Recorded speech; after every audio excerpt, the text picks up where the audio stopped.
In January 2025, either Donald Trump or Kamala Harris will be the next American president, the key voice in determining U.S. geostrategic interests and the commander-in-chief who will direct the world's most powerful military. I don't have wars. I had no wars other than ISIS, which I defeated, but that was a war that was started. We had no wars. I could stop wars with a telephone call. Trump has never explained how he will end wars. While Joe Biden was in office, Russia invaded Ukraine, and militant groups Hamas and Hezbollah attacked Israel, leading to a bloody year-long retaliatory campaign by Israeli forces. No major wars were started under Trump, and he did not get the U.S. involved in new armed conflicts.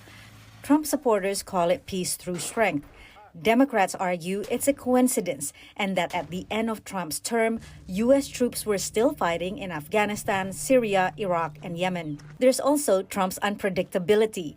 Presidential historians call it the madman theory. The idea that by pretending or at least seeming to be willing to be a madman in foreign policy, to retaliate viciously, was a way of strength, was important, and unpredictability in that sense could be a virtue. Critics say that Trump's unpredictability, paired with his self-interest, is dangerous in a world with nuclear weapons.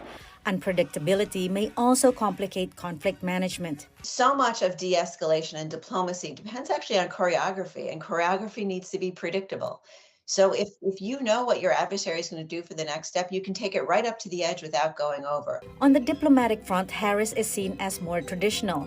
Like President Joe Biden, she believes in multilateralism and building alliances to maintain U.S. global leadership.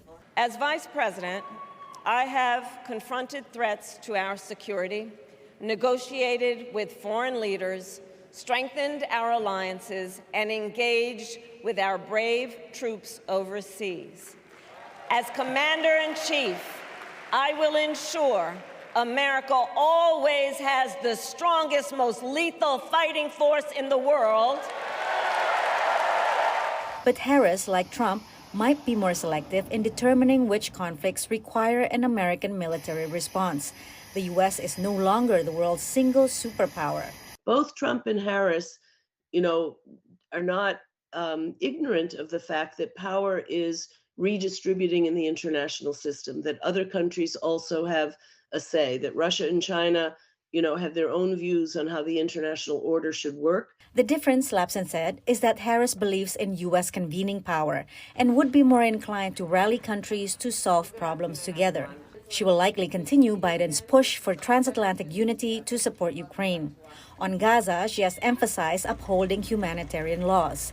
Donald Trump is saying to Prime Minister Netanyahu, do what you got to do in the Middle East.